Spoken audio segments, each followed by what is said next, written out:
good, chicken nuggets? It's me, Carl. Welcome to Grow TV. Welcome to Grow TV. Hosted by Carl.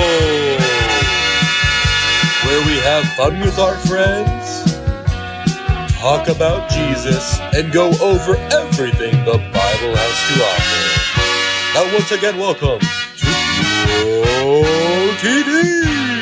Hey kids, sorry if I made you yawn, and sorry if I look a little wacky. I just woke up. You know what? Ever since I started this staycation, I feel like I lost track of time. I mean, I just stay home and do whatever I want, but sometimes that means staying up way too late. And last night, that was no exception. I stayed up late playing video games and watched my favorite TV shows. Don't tell my mama, please.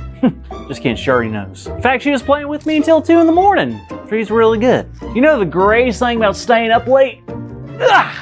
Sleep. That's one of my all-time favorite things to do. Can you guess why? No, it's not because I look adorable when I sleep. But I get why you would say that, because when I go to sleep, I kind of like just curl up like a little raccoon in a dumpster, and it's super sweet. But the real reason I love sleep is because of dreams. I love dreams. In fact, last night I had a great one. Let me tell you about it. I went to sleep, water dripping down from the cave. I said, don't you do that. Are you Sir Charles?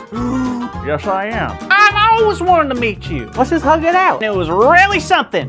What was really something? Jada, hey! I was just telling the kids about a dream. Oh, cool. Wasn't it wild? Yeah, totally. Wait, how do you know what the dream was about?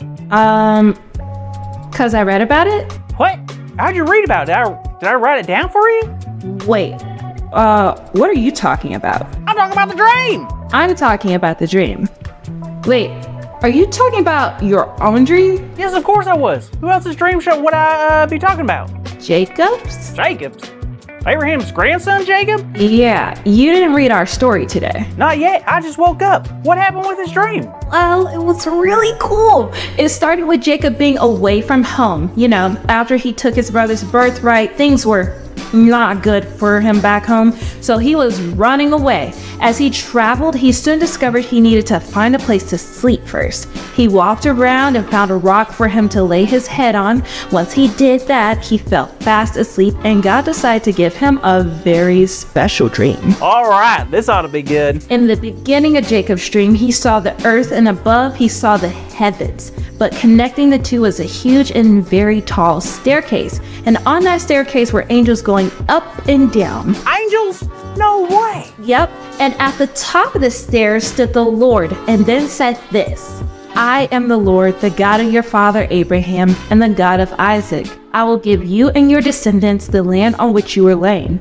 Your descendants will be like the dust of the earth, and you will spread out to the west and to the east, to the north and to the south. All peoples on earth will be blessed through you and your offspring. I am with you and will watch over you wherever you go, and I will bring you back to this land. I will not leave you until I have done what I have promised you. Whoa, wait a minute. God just said a whole lot right there. Yep, God was telling Jacob that this land was going to be given to him, that he would have so many children that they would be across the whole world. God also said that he would be with Jacob everywhere he went. God made a promise to Jacob. I wonder if God ever kept that promise. Well, what makes you ask that? Well, I mean, I hear promises all the time, and sometimes people don't keep those promises. I totally understand, but here's the really cool thing, Carl. If God makes a promise, God keeps that promise. We are God's children, and that means we are one big family. I guess I never thought about it like that.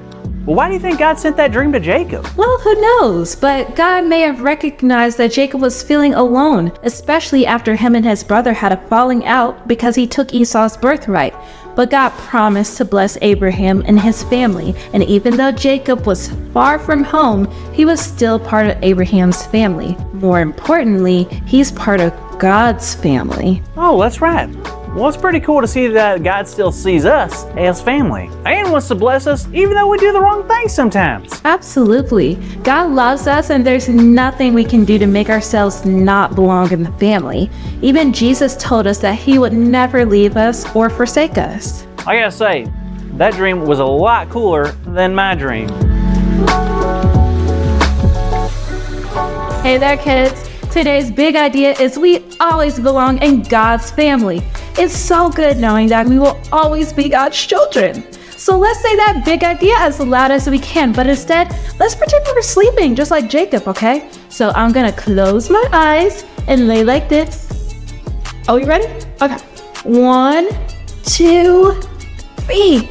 We always belong in God's family. Good job, everyone. Now, next week is Carl's last day on his staycation, so let's make sure we don't miss it, okay? Alrighty. See you then.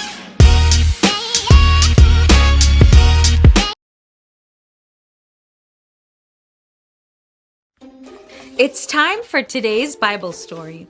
It comes from the book of Genesis, chapter 28. Jacob, the son of Isaac and grandson of Abraham, was traveling. He reached a certain place and laid down to sleep. In his sleep, he had a very interesting dream.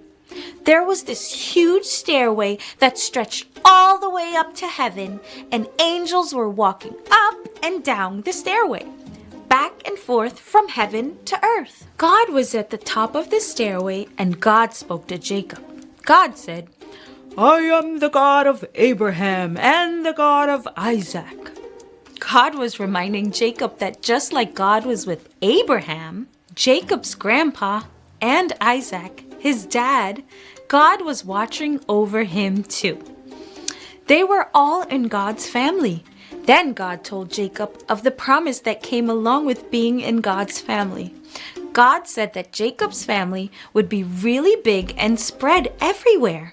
It was the same promise God made to Abraham years and years ago, that God would bless them so that they could bless others. Jacob might have felt really lonely after all. Years ago, he had to run from his dad's house because his brother Esau hated him. And Jacob thought Esau still hated him. He probably felt like he didn't belong anywhere. But when Jacob woke up, he knew that God was there with him. So he built an altar.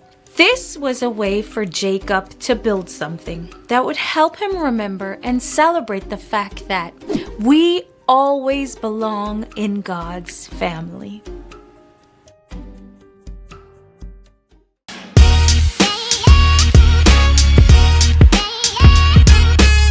Galatians chapter 6, verse 10. Let us do good to everyone, and especially to those who are of the household of faith.